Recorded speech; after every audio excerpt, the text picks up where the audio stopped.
Continuamos hoy, amigo oyente, nuestro viaje por el Evangelio según San Marcos, y llegamos al capítulo 9. Tenemos aquí una vez más la narración de la transfiguración, la cual se encuentra en los primeros tres evangelios que llamamos los evangelios sinópticos. En su narración, Marcos nos dice en detalle que mientras la gloriosa transfiguración se desarrollaba en la cumbre del monte, hubo un fracaso completo al pie del mismo monte. Los discípulos no pudieron echar fuera al demonio de un muchacho. Luego Jesús anuncia una vez más su muerte, y los discípulos discuten en cuanto a quién será el mayor en el reino.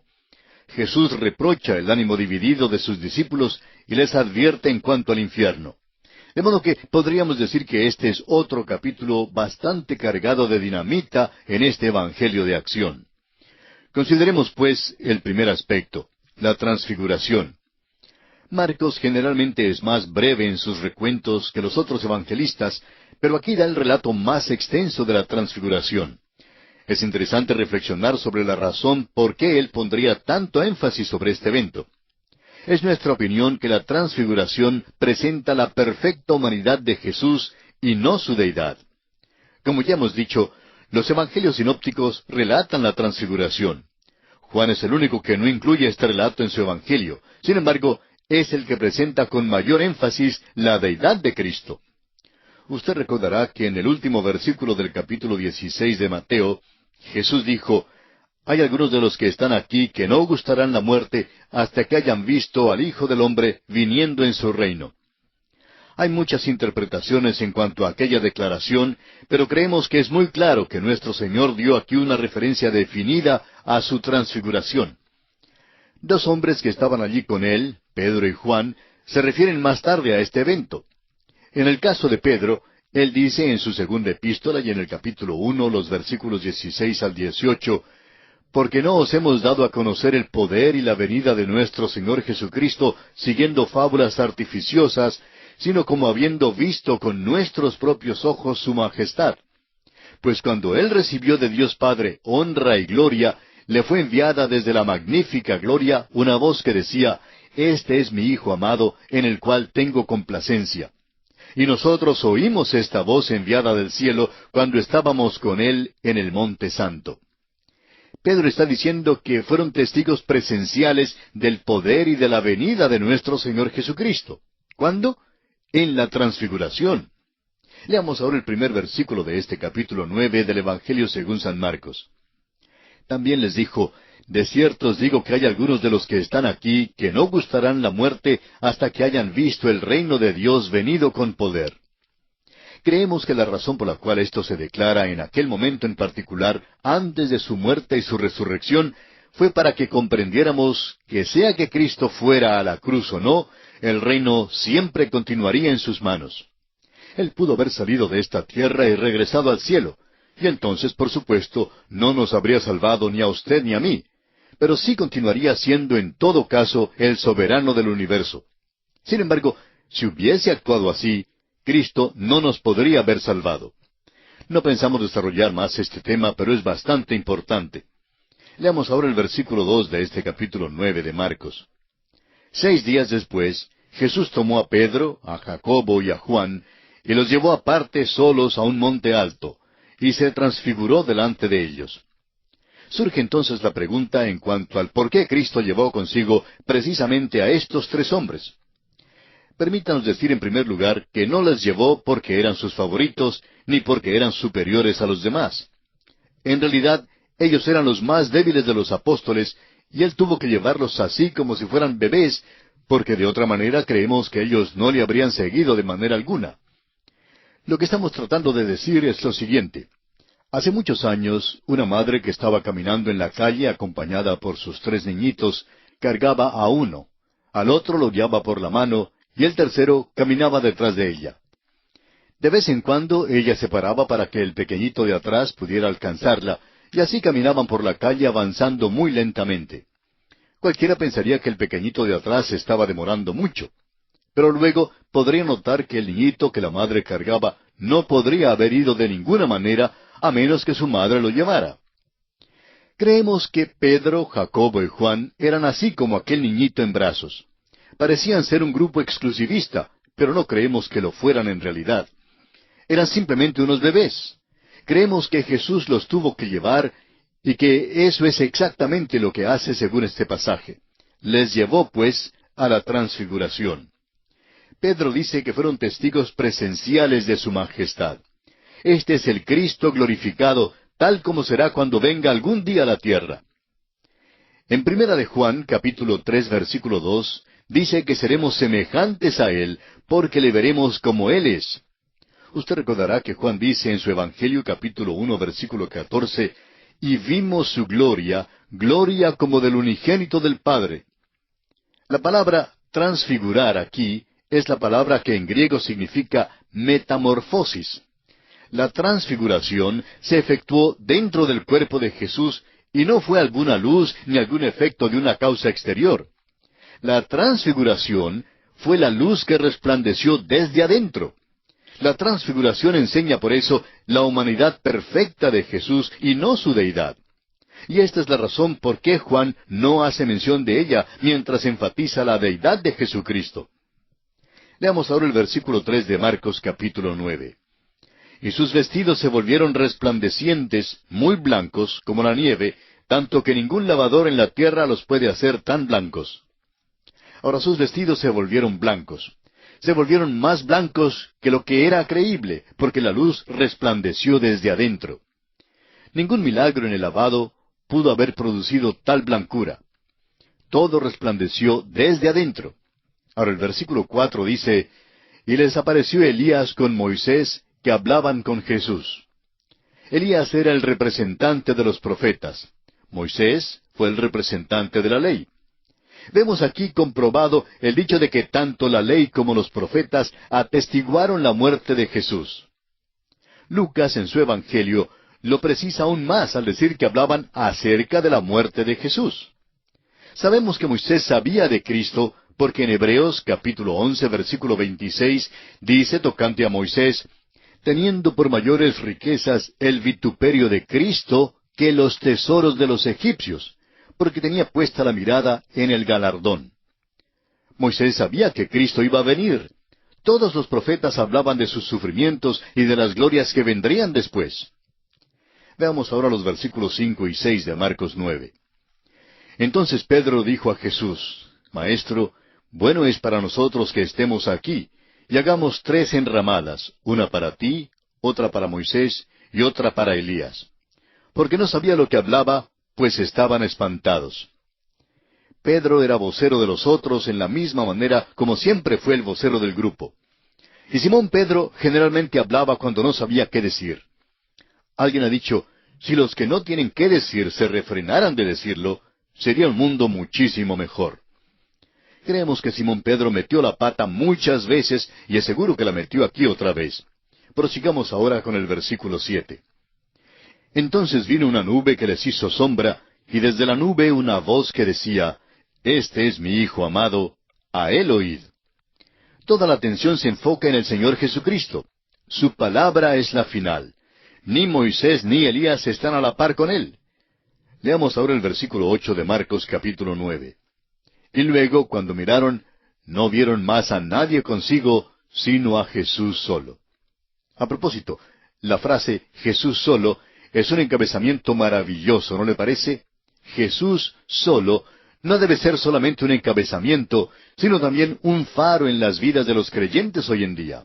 En una manera tan breve, Marcos declara palabras tan grandes e importantes. Jesús solo. Ahora el versículo 9, y descendiendo ellos del monte, les mandó que a nadie dijesen lo que habían visto, sino cuando el Hijo del Hombre hubiese resucitado de los muertos.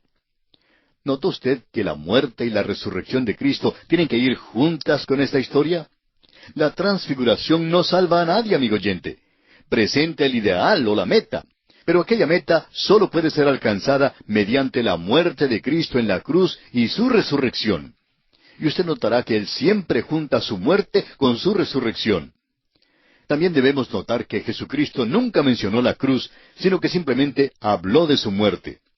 El versículo 10 nos dice, y guardaron la palabra entre sí, discutiendo qué sería aquello de resucitar de los muertos. Desconocían enteramente la resurrección, Y la misma resurrección lo reveló. Salieron precipitadamente al sepulcro porque no esperaban ver a un Salvador vivo. Uno no va al cementerio para ver a un ser viviente. Uno va allí en memoria de los muertos. Sigamos ahora con los versículos 11 al 13 de Marcos capítulo 9. Y le preguntaron diciendo, ¿por qué dicen los escribas que es necesario que Elías venga primero? Respondiendo él les dijo, Elías a la verdad vendrá primero y restaurará todas las cosas. ¿Y cómo está escrito del Hijo del Hombre que padezca mucho y sea tenido en nada? Pero os digo que Elías ya vino, y le hicieron todo lo que quisieron, como está escrito de él. Creemos que nuestro Señor explica con toda claridad que nadie puede oponerse a su establecimiento del reino, porque el profeta dijo que Elías debía venir primero. Nuestro Señor dijo que si le hubieran aceptado a él, y si él hubiera establecido el reino, esto habría sido el cumplimiento de la profecía de que Elías de cierto había venido. Pero siendo que no le aceptaron, entonces Elías vendrá con la segunda venida de Cristo. Ahora, desde esta gloriosa escena en la cumbre del monte, bajamos a una frustración total de los discípulos al pie del monte.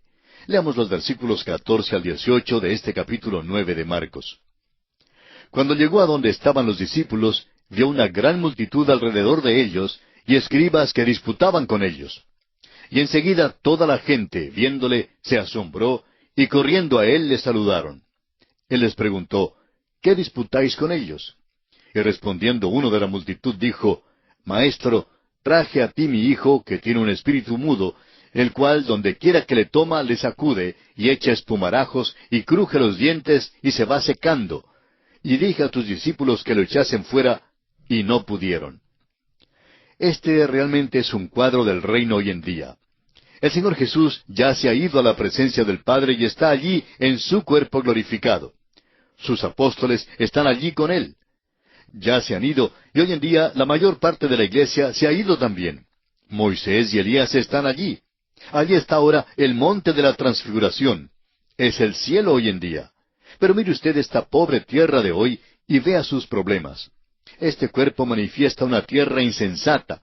Creemos que si pudiéramos irnos y mirar la tierra y verla como Dios la ve, y probablemente como los ángeles también la ven, llegaríamos a la conclusión de que el hombre que vive en la tierra se ha enloquecido.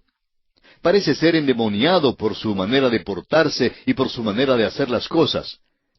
Lo triste en esta historia es que el hombre trajo al muchacho y los discípulos no pudieron hacer nada. Y lo trágico de esta hora en que vivimos es que la iglesia está desesperada ante la presencia de un mundo necesitado.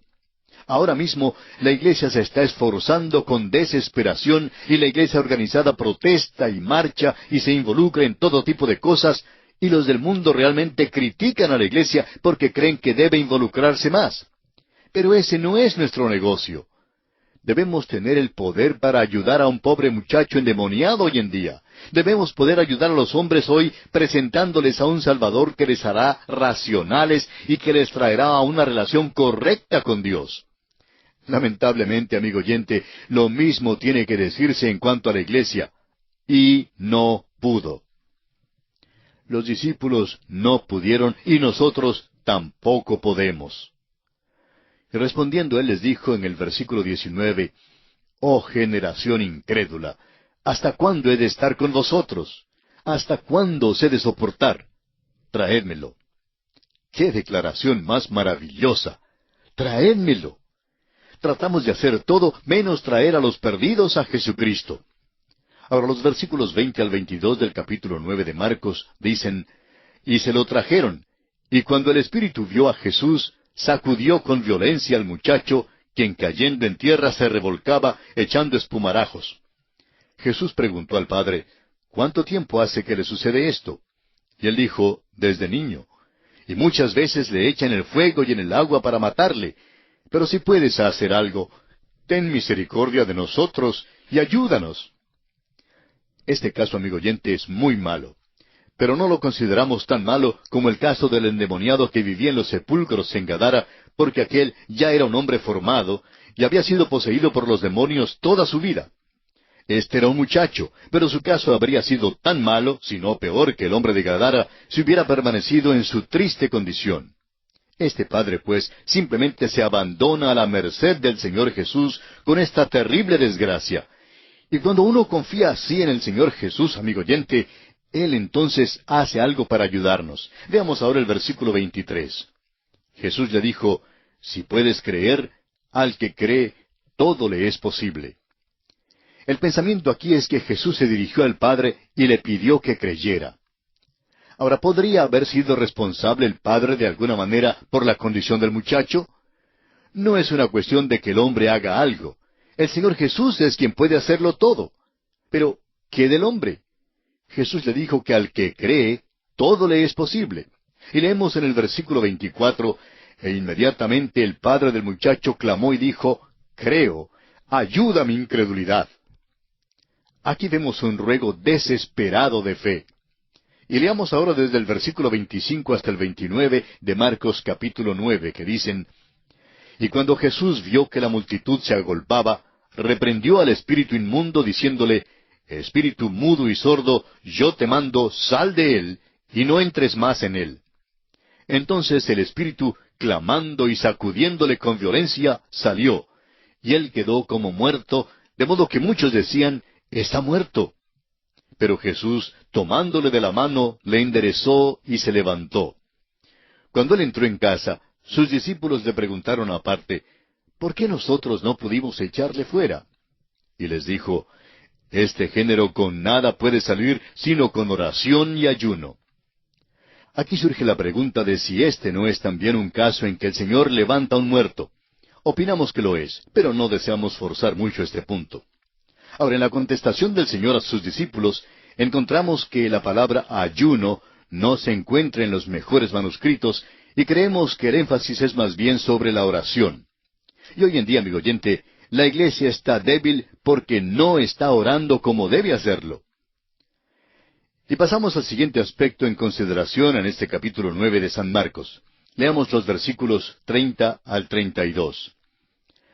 Habiendo salido de allí, caminaron por Galilea, y no quería que nadie lo supiese, porque enseñaba a sus discípulos y les decía, el Hijo del Hombre será entregado en manos de hombres y le matarán, pero después de muerto resucitará al tercer día. Pero ellos no entendían esta palabra y tenían miedo de preguntarle. Note usted que Jesucristo siempre unía su muerte a su resurrección.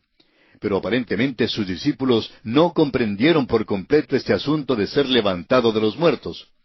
Aquí está hablando de su propia muerte por ellos, y uno pensaría que estos hombres habrían hecho por lo menos una pregunta en cuanto a esto.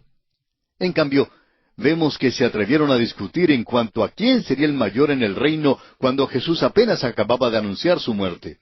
Debieron avergonzarse de su conducta, ya que esta no era la primera vez que Cristo les había anunciado su muerte y su resurrección.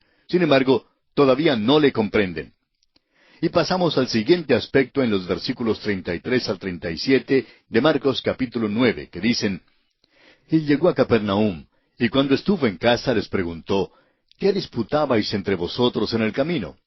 Mas ellos callaron, porque en el camino habían disputado entre sí quién había de ser el mayor. Entonces él se sentó y llamó a los 12, y les dijo, si alguno quiere ser el primero, será el postrero de todos y el servidor de todos. Y tomó a un niño y lo puso en medio de ellos, y tomándole en sus brazos les dijo, el que reciba en mi nombre a un niño como este, me recibe a mí, y el que a mí me recibe, no me recibe a mí, sino al que me envió. En nuestro estudio del Evangelio según San Mateo, tratamos ya muy a fondo esta discusión entre los discípulos, y la trataremos una vez más en nuestro estudio del Evangelio según San Lucas. Así que, por esta oportunidad, no la comentaremos. Pasaremos entonces al siguiente aspecto en consideración. Leamos los versículos 38 al 41 de este capítulo 9 de Marcos. Juan le respondió diciendo, Maestro, hemos visto a uno que en tu nombre echaba fuera demonios, pero él no nos sigue, y se lo prohibimos porque no nos seguía.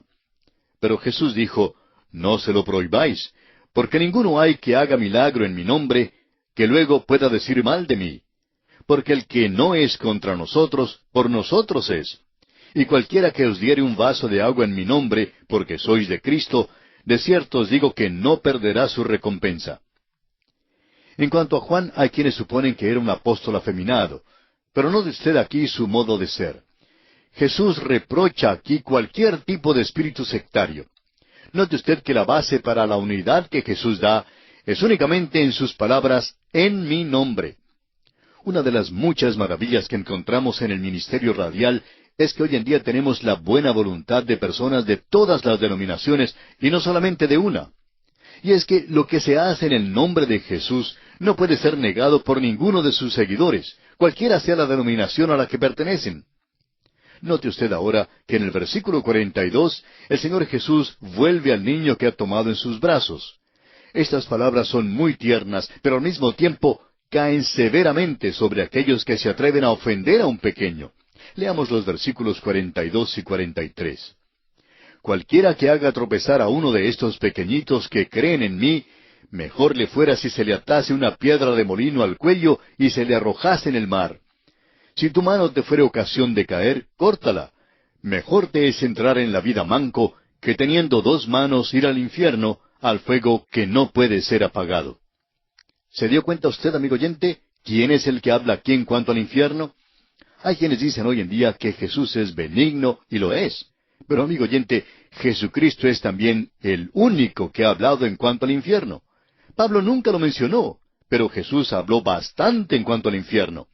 Y puesto que Cristo habló del infierno, no sería malo que nosotros lo escuchemos. Él dijo que hay un lugar que se llama infierno. Estamos confiados de que es un lugar y que es exactamente como Cristo lo describe. Jesús luego habla en cuanto a la mano, el pie y el ojo. El ojo puede conducir al pecado. Piense, por ejemplo, en Eva, la que primero vio que el árbol era bueno para comer. Leamos ahora los versículos 49 y 50 de Marcos 9. Porque todos serán salados con fuego, y todo sacrificio será salado con sal. Buena es la sal, mas si la sal se hace insípida, ¿con qué la sazonaréis? Tened sal en vosotros mismos, y tened paz los unos con los otros. Estas son declaraciones extrañas. El pensamiento es que tanto el fuego como la sal purifican. El fuego purifica quemando la escoria y las impurezas. La sal penetra y quema la corrupción e impide el avance de las impurezas. Si tenemos la sal, es decir, la obra limpiadora de la palabra de Dios obrando dentro de nosotros, entonces esa sal santifica y trae la paz.